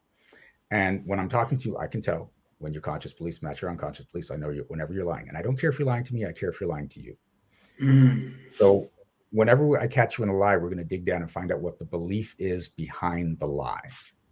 Right. So let's say it was, I want to make an extra $100,000. I don't think we're going to go in that direction. That's what most people come to me for. I'm going to make an extra $100,000. I'm like, no, you're lying. Right. And they're like, okay, no, I really do. And I said, okay. And we start talking and said, how's your family going to react? And they said, oh, well, they'll be happy for me. Yeah, they'll be happy for you. What else? Well, they'll probably, if I'm making $100,000 every year, they'll probably say, hey, you've got some money. Could I have some? How does that make you feel? I don't want to give them my money. Oh, if you don't have the money, you don't have to go through that. Right. So, and that's just one. There could be layer after. I lost money a long time ago, a lot of it, and it still left a scar. I don't want to have that feeling ever again. Well, if you don't make a lot of money, you'll never have that feeling again. Right. Okay, so I already the subconscious looks for the simplest possible solution. Okay. So we're going to find out what those beliefs are. When we get to it, I'm going to ask, are you willing to destroy that belief? Okay. And I might ask, are you willing to step out of the story? The way I see it, beliefs are just things that are like the sky is blue, peanut butter is delicious. Jessica has 57 kids. Like they're just. You can see your Brandon's friend. Okay. Whereas a story is something that happens over and over again. Every time I try this happens. I can never get this. Story of my life, right? So those are stories. So I may ask you, are you willing to step out of the story? Now, if you say yes and you mean it, you have to mean it. And again, I can tell when you're lying and telling the truth, so I'll know if you mean it. Then that belief actually gets snuffed out in the moment. Okay. And when that happens, there's a shift in energy. And my body reacts to energy shifts. So I tend to yawn and cough. That's just me personally. Other people have different reactions there. Some people just, I can feel the energy shifting. But for some reason, I yawn and I cough. So that's we're going to have a cough fest for the next little while, as far as I'm concerned. Now, for you guys, I don't know how it's going to affect you. Okay. Everyone processes energy differently, and beliefs are just energy. They're just leaving your body. So you may yawn. The most common thing I see is that people feel like a tingling in the chest and a release, but I've seen people get hot, cold. There's one group I was in, one person was sweating while the other person's teeth were chattering as the energy was going out. Right. And it was just crazy. Everyone releases energy differently. Now, there's a whole bunch of people watching us. This is the cool thing. When I ask the question, you can say yes as well, and it will shift for you. So everyone watching can get benefit out of this.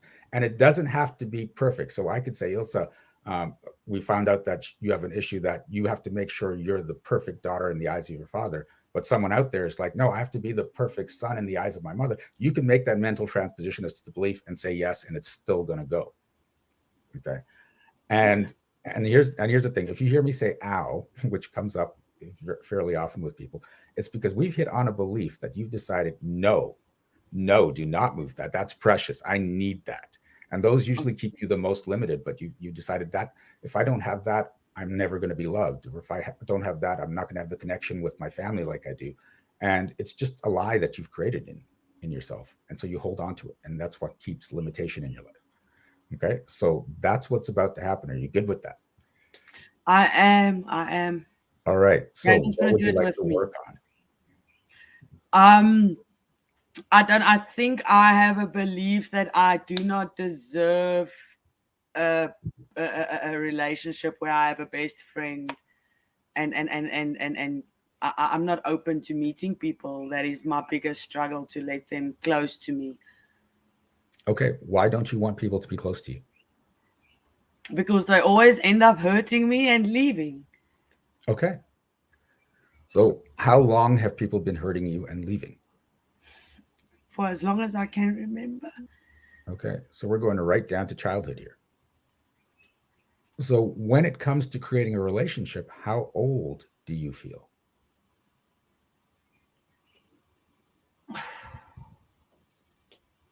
I don't even know. I feel like I think I feel like a kid. I'm just too scared to take that step. So I'll rather just leave it. So what can happen is you have a relationship when you're a kid and someone leaves you or someone hurts you. And so you make a decision in that child mind, I'm never going to let this happen again because it hurt too much. And so you start creating other relationships, but now they never get as deep as that because they can't, because then there's a possibility it can happen again. But what happens consciously is no one gets close to me. I can never have that best friend. But that not having the best friend is actually protection from getting as hurt as you were when you're a child. And the thing is, now when you're going to get hurt, if someone does something that hurts you, you're not that child. You can react in as an adult. You can see, oh, I screwed up. I said something, or they were never meant to be that friend. And the pain isn't going to be like it was, because it's so raw and visceral when we're kids, because we're just experiencing all this for the first time. Okay. So this is a slightly different thing. Are you willing to stop creating relationships from the point of view of that child? I am.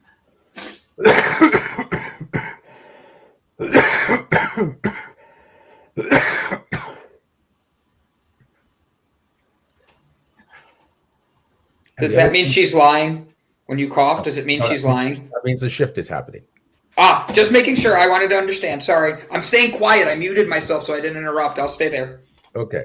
So the other thing is, you like I said, you said, I'm going to have to make sure this never happens again. And this is where you have to look at the logic here. As long as you're trying to make sure nothing ever happens again, you're not trying to create a new future. You're just trying to prevent that thing from never happening again. As long as you're trying not to be like someone, you're not being you. You're just not being them, right? So that's why it's important to get out of this thing. I'll never do that again. I make sure it's never going to happen again. I'm never going to be like this person, right? So those don't help you. They lock you into this past reality. So are you willing to destroy the belief that you have to make sure you never get hurt like that again? I have to. And this is the thing. it's not shifting. I can feel you trying, but it's not shifting because number one, you don't have to. You're always in choice. Don't ever think you have to do anything. Okay. But to get to that space you want to get to, and this is the hard part. This is why you're not letting go. You have to be willing to feel that hurt or more again, because you can only feel that hurt if you're in a relationship that you're that close to someone. So it's not that you intend to go through that, but you have to be able to open yourself to a place where it's possible again, because that's the only way you can have the relationship that you're missing.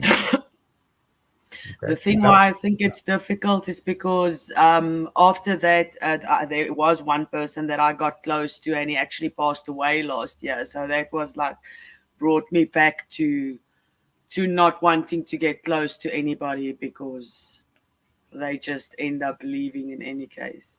Yeah. And this is what's going to happen with every relationship. One or the other is going to go for some reason at some point. But the reason it hurts so much is because of all the joy that came before. And when you're willing to have that hurt in exchange for the sheer quantity of joy that comes before, then you can have amazing relationships over and over and over again. But if all your concern is to avoid the hurt, you can't create deep, fulfilling relationships. So we're going to try it again. Are you willing to step out of the story that you have to make sure you never feel hurt like that again? Yes.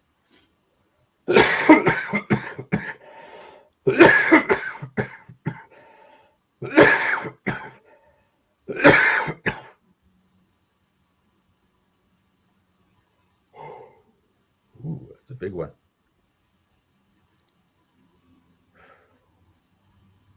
Okay. How's that feel? That feels amazing. That really, it feels like it's been holding back quite a bit of things that needs to be shifted because of my old way of thinking and not thinking that I'm worth whatever is going to happen to me or the abundance. And all that was due to just those things not wanting to get hurt. Mm-hmm. And this is the hard thing. Everyone's taught to be safe. Everyone's taught not to get hurt and to protect yourself against getting hurt. Here's the irony of that. If you are in a story of I have to be safe, you have to create reasons to justify being safe. You have to create the danger out there, and it has to show up every now and then so you can say, good thing I'm being safe, right? So that you can stay in your story. But when you get out of safety and get out into awareness, it's a completely different thing. Like I would never tell my kids, be safe, play safe out there. I'd be like, be aware, because with awareness, like imagine you're driving around down the road and you're just practicing safe driving. You're in reaction all the time. Oh, that guy. Oh, okay. I got to make sure I'm safe. But if you're in awareness, you actually get ahead of the game. You'll get that feeling. Oh, that guy's about to cut across the lane, and then you'll slow down your car and you'll just watch it happen. It's almost like you can predict the future, but the awareness of the drivers and the cars and stuff just amps up. So you're ahead of the game. So I'm always saying, stop telling people to be safe. Tell them to be aware. I don't know if Brandon is going to agree with me, but I think both of us have a problem believing in what we say actually matters. That throat chakra and just getting that we've got a voice and it's important. And I think it's also due to in your younger years when you were told that you're not allowed to say anything or you're not allowed to have an opinion or anything. Is there anything that you can help us with that as well? Okay, so who taught you that you're not allowed to say anything and your opinion doesn't matter? Again, from childhood, where something happened and I was talking about, or I came out and spoke about it, and it was turned around that people thought I was lying about it. The people that were supposed to, okay. So believe me, yes. It feels like you're because of the story, it feels like you said something, but it's actually something else. It doesn't feel like you're worried your words don't matter. It feels like you're worried your words are going to be turned against you. Well, that yes, yeah. That can be that as well, because that has happened before. Okay. So are you willing to step out of the story that, ooh, wow, it's better to stay small and silent so that your words don't get turned against you?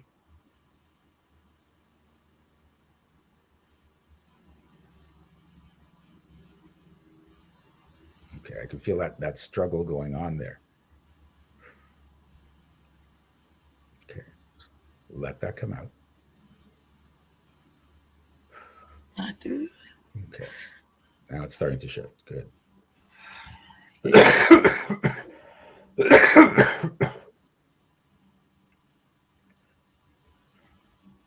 here's here's the thing to keep in mind. No one in a position of high self-esteem will put down other people. It doesn't exist for them. There's no need for it. So whenever someone's doing that to you, you have to know that they feel inadequate, they feel insecure, they feel small, and they're trying to build themselves up at your expense because that's how what they've been taught. And it's neat when someone and I was talking about this the other day because before people would say things to me and it would be insulting and I'd be, oh, I wouldn't say like that out loud, but I'm like, oh wow, you must feel so insecure to attack me that way. Right? And so that stopped that dynamic of like, oh my God, this person's attacking me and me getting my guard up and having to say something to retaliate, or I just let them do their thing and get the steam out and just, right? But what happens is when you really get to that space that you don't care, the attacks stop because it doesn't exist in your world anymore. Right. And I was joking. I said, it was kind of cool back in the day where people would attack me. I'm like, oh yeah, okay, whatever. And I kind of miss it. Not that I wanted to come back, but now it just doesn't exist. No one insults me. No one attacks me. I say what I do, and it seems crazy, but people don't go, what the hell? That's all crazy crap. They're just like, oh, tell me more. It's a whole different reality. And it comes from you getting to a space where you realize what's going on with other people. And most of it is what's going on in their world and them trying to protect it, and some of it is what's going on in your world because you're shooting that out and it's getting reflected back at you. Right? Like I said, if you want to stay safe, you've got to create the danger so it reflects back. So you say, good thing I'm staying safe. Now, someone asked, how do you make sure this doesn't just come back? Okay, that's the catch here. You are actually addicted to your current reality, right? And you are addicted to the reality we just pulled you out of. And this is actually physical addictions. So whenever your reality plays out, whenever a story happens, you get to be right. It happened again. Like, even if it's, oh my God, my partner cheated on me again, you get to be right. And whenever you are right, your brain hits you with dopamine. And you can build a dopamine addiction. Well, not can, you do build dopamine addictions to all of your stories, whether they're good or bad. And so, think about how much do you love to be right? I've seen people choose to be right over being rich, over having wonderful relationships, or over being successful, but they get to be right. Right. So now you've got a physical dopamine addiction. The other thing that happens is whenever a story plays out, you grow neurons to store that information. That's our memories. That's what happens. And so you've got all these little streams of consciousness of every time that story played out. But your brain likes to be organized. So whenever it finds similar neurons, it pulls them together and groups them. So now you've got this river of consciousness, which means you're thinking about it more, you're remembering it more, you're acting from it more. So it's going to control your movements and your actions. Now, in a good thing, this is how we get habits. This is how you form habits so you do good things or bad things. But when you look at it from a point of view of beliefs and stories, this is how you can get stuck in PTSD. This is how you can stay traumatized for your whole life. This is how you can always react badly to people because you're addicted to it. So when we did that shift, we broke down some of the neurons. Okay. And so when you're conscious enough, and some people can do this, some people can't. When you're conscious enough to stay in the new reality, more neurons will start to dissolve. But what happens with most people is that the withdrawal hits, the addiction pulls you back and you go back into that reality. So you need to be hit again and again. So when I work with people, they come to me and say, this is what we want to change. We can get their life changed in as little as 5 minutes. It's my record for changing someone's reality. Is 5 minutes. Everything just started to change for them. Usually it takes a bunch of sessions, but that's the record. But the thing is, when you're working with me, changes start to happen really quickly. But we have to keep working because we have to keep doing it over and over and over to break the addiction to all those neurons have dissolved and the new ones are there, creating the addiction to the new reality, which works for you.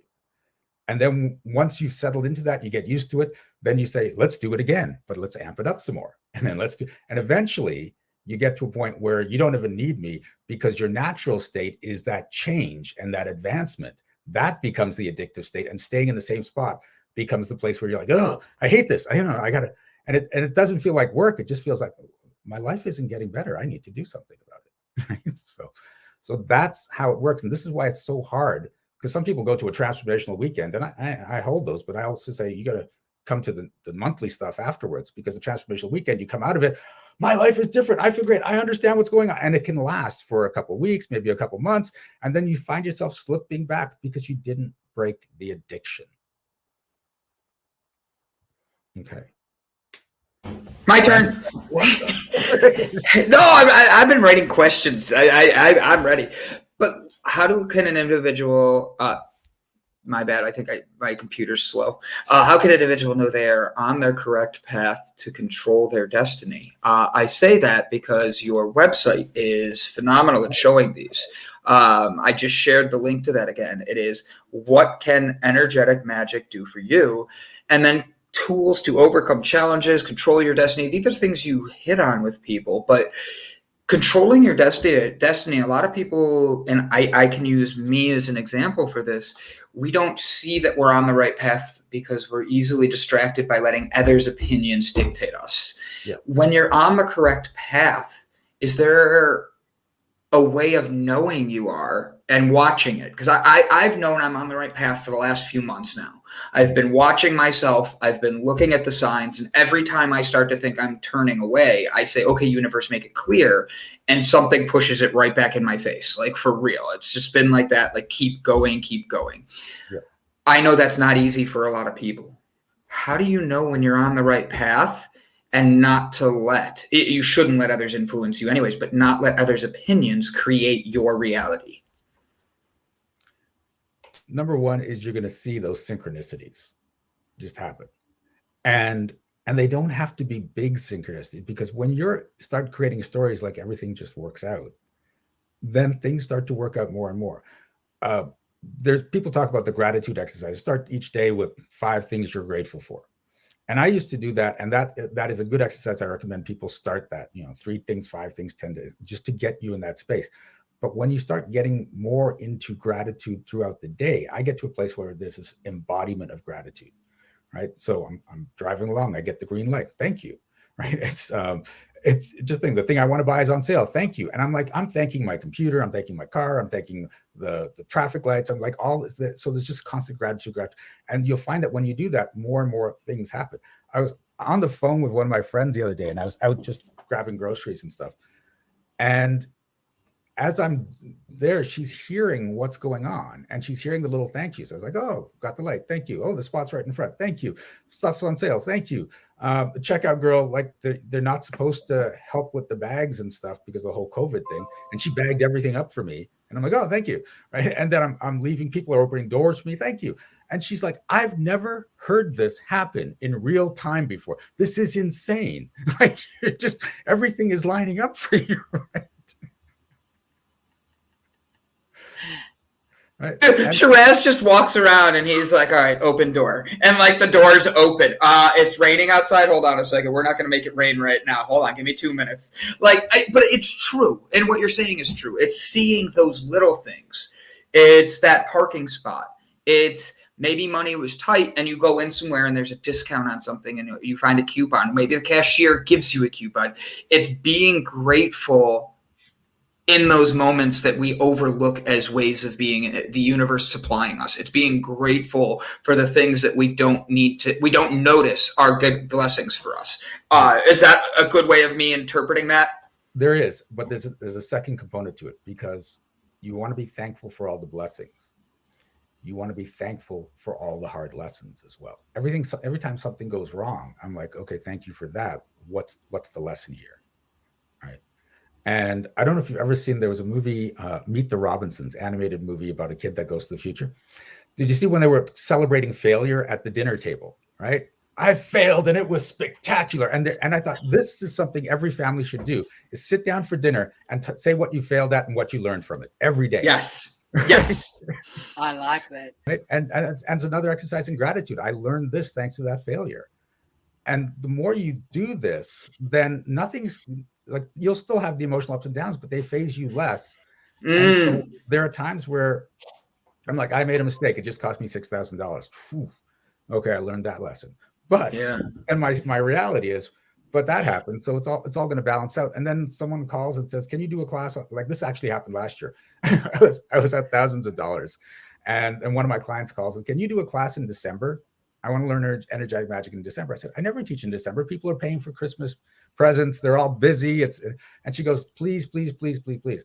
And I said, okay, if we can get one person to sign up so that because you have to have at least 2 people so they can work on each other, then we'll do the class just for you and the other person. It's $500 for that class. 10 people signed up for it. Right? So that thousands of dollars in debt that I just incurred because of a stupid mistake, gone. Right? So, oh my God, that is amazing. Right. But this is it. When you get into these stories of flow, of abundance, and you have to really be in them, because like I said, you don't know a lot of the times if you're in the stories or not, or if you're just telling yourself. Once you get into them, everything just starts to happen and you enjoy it. And I was actually in a class and I was talking about this, and they said, but Shiraz, it's not like you can make things instantly appear. It's not like you're at that level of magic. And I said, but you have to understand how magic works. If something needs to instantly appear, it can. If not, the vehicle will be provided so that it will show up. Right. And they said the vehicle, like, the way to do it, some new technology comes out, or a friend helps you out, or that something happens. And so one thing that came up is while we were talking, one of my favorite things is Booster Juice. It's a Canadian smoothie. Yes. All right. And while we're talking, I'm like, I could go for a Booster Juice. And then, but the class just kept going on. Then someone brought it up. It's like, why don't you just manifest a Booster Juice? Right. If you're so good at magic, right, then manifest a Booster Juice. And 5 minutes later, my roommate walks in. He's like, I was out shopping and I got you a Booster Juice. And I put it in. Yes, that is phenomenal. Love that. That is a great analogy with it, because you didn't do anything. You didn't call anybody. You didn't text anything. You left it to the universe, and you had okay, I'll get it if I get it. And I was on the phone with my mom this morning, and we were talking about things. And she has a new puppy, and she was getting anxious. She's like, well, what if? And I responded back with how if and buts were candy and nuts, it'd be Christmas every day. And the thing is, it's not Christmas every day. You can't live in the ifs and the buts, because if you live in the ifs, you're giving yourself anxiety. If you live in the buts, you're giving yourself depression. You're looking in the future or the past. And my mom was like, well, how do I look in the present? I go, you have a 12-week-old puppy that sits, stays, eats, potty trained, and you're looking at the fact that she jumps. And that's the only thing she does that you don't like right now. And I told her how to fix it very easily. And she goes, oh, that makes sense. And I'm like, thank you. That's all we're trying to do. It's seeing those 4 victories she had already in 2 weeks, and not looking at the one that she's afraid might be something in the future that could be bad. Yep. Because I do that all the time. What if I don't hit my sales goals? What if I don't do that? What if I don't get my juice? But the thing is, what if you do? Yep. Like, that's the thing we're not asking ourselves. And Shiraz, I love how you do this in such a calm manner, and you just you speak it, and like you stay at this demeanor the entire time, unless you're opening a show and you're like, hi guys. Shiraz, what do you do for yourself? Like, I asked, this is a weird question, but what do you do for Shiraz that when, let's say you wake up and that energy on you is just feeling heavy? You feel the universe is just not the way it usually does for you. And then all of a sudden, that's not you. How do you break yourself from that to keep moving into the best Shiraz and keep that balance? Well, I listen is the biggest thing. Most people don't listen to their bodies, and I listen to my body all the time. So sometimes I'll get up and I'm just like, I'm not good today. And I'll cancel and reschedule everything because I got to take care of me first.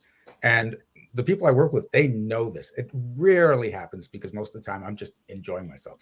But if it happens, they're like, "Oh, he's going through some shit. Fine, we'll just reschedule." Right? And this is the thing. Like sometimes, people will work and work and work, and then they'll just get the flu and they'll be out for weeks because their body is saying you need to rest. Mm-hmm. And I'm gonna just mute myself on that one. I didn't expect that. Calling the people out, yeah. On my network, you're calling her out. I don't need her mad at me anymore. I do enough to make herself. I'm just kidding. Go ahead, Shiraz. But we had that discussion a while back, and now she's in this new space, and I love it because she's taking care of herself. But it was her body saying, "Jessica, you need to friggin' rest right now." So when I feel flu symptoms come on, then and this is the thing, is it's my body is like learn this thing. It's like it'll make me feel the flu symptoms at the end of a day. Let me finish off the day, and then it'll say, "Okay, you're starting to feel." So I'll say, "Okay, I got to change everything tomorrow." And what's funny is I'll wake up the next morning, and because I have nothing to do today, and that's what my body wanted me to do, I'll feel fine. The flu's gone. But now it's just, let's just chill today because you haven't chilled enough. You didn't put it in your schedule or you let yourself overbook. So that's why I did that. So I just listened to the signs. My body says, I'm going to make you a little bit sick just to give you the sign. Most people don't listen to that sick. They're like, well, I'm feeling a little sick. I better take some cough medicine. No, your body is saying stop, right? Yes, so much so. It's yelling at you. It's like your kids yelling at you or a dog yelling at you that they have to go to the bathroom. They're standing by the door, but the Facebook message you need to respond to is distracting you from being able to let the puppy outside to go potty. The kid is pulling on your pant leg and you're letting that annoy you more than hearing what they're actually needing. Can I use that as my analogy? Perfect. I'm connecting it for me. I don't give a crap about everybody else. I hope they're getting it, but I'm needing this for me. All right. Okay. Now the other thing is let emotions come out. If you're feeling like crap, you have to see what's causing that feeling. Is it an exchange you have with someone and you're still holding it in? Yes. And let those emotions out. I was actually on customer support with, I can't remember what the company was. They helped me in no way at all. And I got off the phone and I was pissed. And at first I started to say, stop being pissed. It was just a phone call. It's over. But then I said, no, be pissed. So I was just angry for like the next hour. And it was neat because I was in this place where there was this duality in that I was fully in the anger and I was angry, but I was also watching myself be angry and in a place of observation. And that watching didn't diminish the anger I was feeling at all. But I was walking around with, I went to my roommate. I'm like, this is what happened. They said this and they didn't help. Right. And I just let it out. And then I realized other anger that was in there was coming out during this period too. And after about an hour, it all just settled down. I went, oh, yeah, okay, I needed that. Right. And it was gone. And then I was just feeling great. But people don't do that. No. It's so necessary to let that out. So that helps me get centered. Listening to my body helps me get centered. And then sometimes it's just, you got to have some fun, right? If I'm feeling out of it, something that's going to make me laugh, I put that on. Some music that's going to make me dance, I put that on. I get into that mood and just enjoy myself. And the thing is, that's something you need to do every day. Like every morning, I get in the shower, I turn on the music, and I am singing and dancing in the shower. I have got music playing and I'm dancing while I'm doing my breakfast. I would keep thinking about doing a Saturday morning show where I'm making pancakes and eggs and bacon and the music's playing and I'm dancing around the kitchen. I'm like, oh, would people tune into this every Saturday just to watch me? Yes. That is a brilliant idea. I would, but you have to do it topless. I'm kidding. But no, Shiraz, I think that'd be essential because you also take pride in what you eat. So when you're cooking, you are also giving grace back. You're saying, thank you for these strawberries. Thank you for these pancakes. Thank you for the eggs that are going in these. I don't know if you're vegan or not. I'm sorry. But like all of these things, like you would cook with grace and gratefulness. And then when you turn around, you're also someone who would explain why the foods you're choosing are helping your body. That's what people want. And on a Saturday morning, how many people get the coffee, the donuts, the pancakes, and they're in their own world? Or I need to sleep in. So putting a positive show out there that explains something so simple as why the food in our body really does make a huge impact really would be something because you're connecting mind, body, and food. And here's something that a lot of people don't. Have you ever seen the work of Dr. Emoto? I've seen the work of Dr. Roboto. Okay, slightly different. Is this Okay. the same guy? So Harry Potter did this work with water, where he put labels on the water, so love, joy, happiness, and then anger, envy, hatred, and then he would flash freeze the water. And the ones that had the positive words turned into these beautiful snowflake crystals, and the ones that had the negative words turned into the jagged things. And then they showed that if you thought those things, like got into the emotions and thought at the water, the same thing would happen. So that shows that whatever emotional state you're in, you're projecting it out.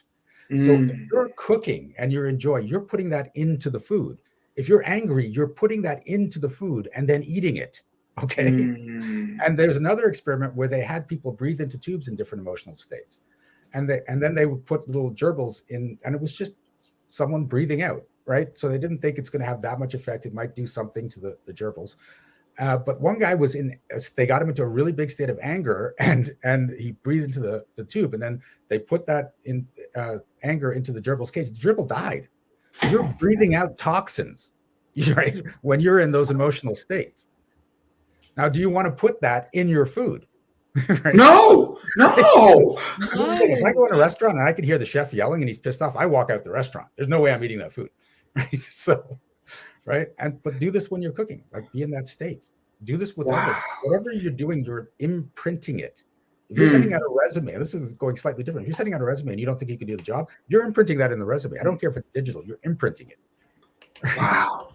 It's all about intention. That's why they say words are so important, because it's the intention. It's the words are spells.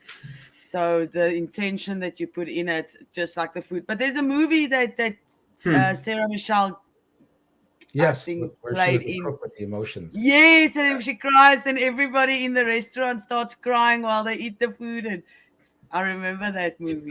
I forgot about that movie. So Shiraz, I hate to do this because you're such an amazing energy, but we're near the end of our interview. I would love to have you back to talk about this more another time and dive into this more.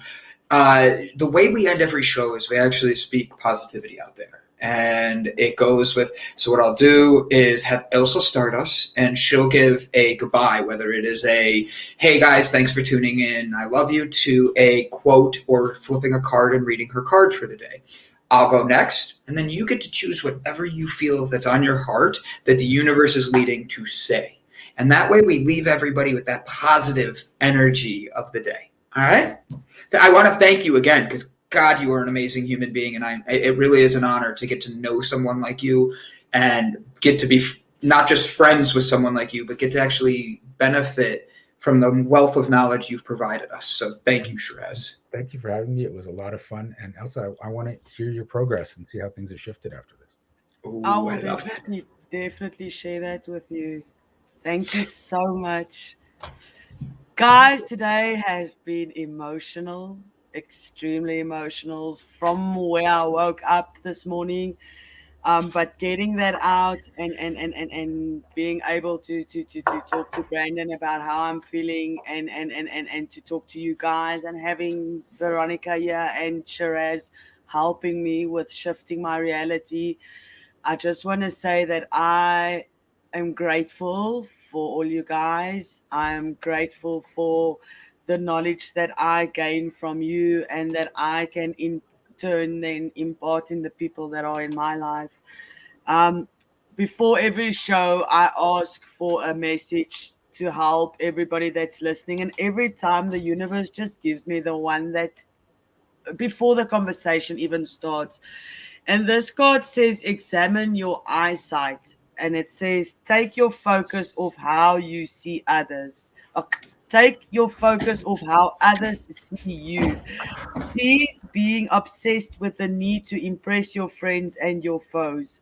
Keep your concern to the vision you see in the mirror. Don't allow the approval of others to obstruct the view of you. Just know that you guys are worthy, and you can do anything you set your mind to it. Shift your thinking, shift how you feel and how you're thinking about yourself, and don't worry about the rest of the people. They'll either fall in line or fall off the path. Thank you. I don't know if anybody catches this, but every day when Ilse pulls a card, to the guests that we have, to even the conversations that start, to the people that show up, every single day we have something where the universe shows us that the message that we're getting is the one that we're supposed to be getting that day.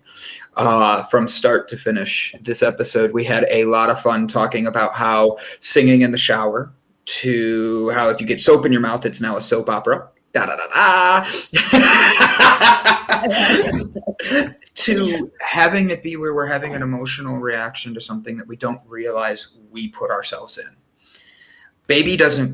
Nobody puts baby in a corner, but we put ourselves in our own prisons. And it's time for us to break out of our prisons, see our best self, and not let others' words be the bars that hold us back. I think it is a complete amazing thing how her card today was about not letting others judge you. How Shiraz's message, he never said, don't let others get in your head, don't do this. He literally was able to say it in a way that connected with us and showed how you can build yourself up. And that's what this is about. My favorite is Ilse pulled that card, started reading it, and I need to just get a camera on the back behind the scenes stuff, just because some of the greatest stuff happens back there. Like Ilse starts reading her card, Shiraz lifted his cup up and just started drinking like, yep, that's what we were talking about today. And nobody saw it but me. And those are the moments in the universe I turn around and I say, wow, I'm grateful to be here. I'm grateful for every single person that wants to make their world a better place. And I'm grateful for people like Shiraz who have taken the time to get the knowledge that he has and is willing to share it with us. So guys, look inside today and change whatever it is inside you that is not building the best you. Thank you. My turn. Don't let people get inside your... Oh, no, can't say that. That's been said already. All right. So today, it's really interesting because people tell you to be happy, but oftentimes people treat happiness as an illness. So when you don't be happy, they're like, what's wrong with you? What drugs are you on? And when you're able to be happier, other people can look to you and say, oh, we can be happy. We're allowed to do that. So don't ever be afraid to be the happiest person in the room, because you will inspire so many people that way. And don't let... what we're just talking about, don't let their feelings of, no, that's going to be embarrassing. You can look like an idiot. You can look like a fool. Don't let their stories affect you in any big way, because why not be as happy as you can all the time? There's not one day that goes by where I don't have a big belly laugh. And I would love it if everyone watching could adjust their lives so that's what happens for you as well. Shiraz, everybody, I'm going to put his website one more time in the comments. Do yourself a favor. Sign up, even if it's for a one-on-one. It's meant to be for you. And Shiraz is someone that's here that uses his gifts for growth purposes. And that is, excuse my language, but fucking amazing, because there's so many people who don't use it like that. Shiraz, thank you, my friend. I appreciate everything you do and being the example of the energy we're supposed to bring. So thank you, sir. I love it. I didn't even expect the squirrel. Veronica, we are so grateful to have you here today. Kevin, love you. Guys, have a good one. Go out, do something different. Maybe hold a door. Maybe buy the person behind you's meal, and don't expect anything back. Just be the change that you want to see in the world. Thank you, guys. Have a wonderful, wonderful Thursday.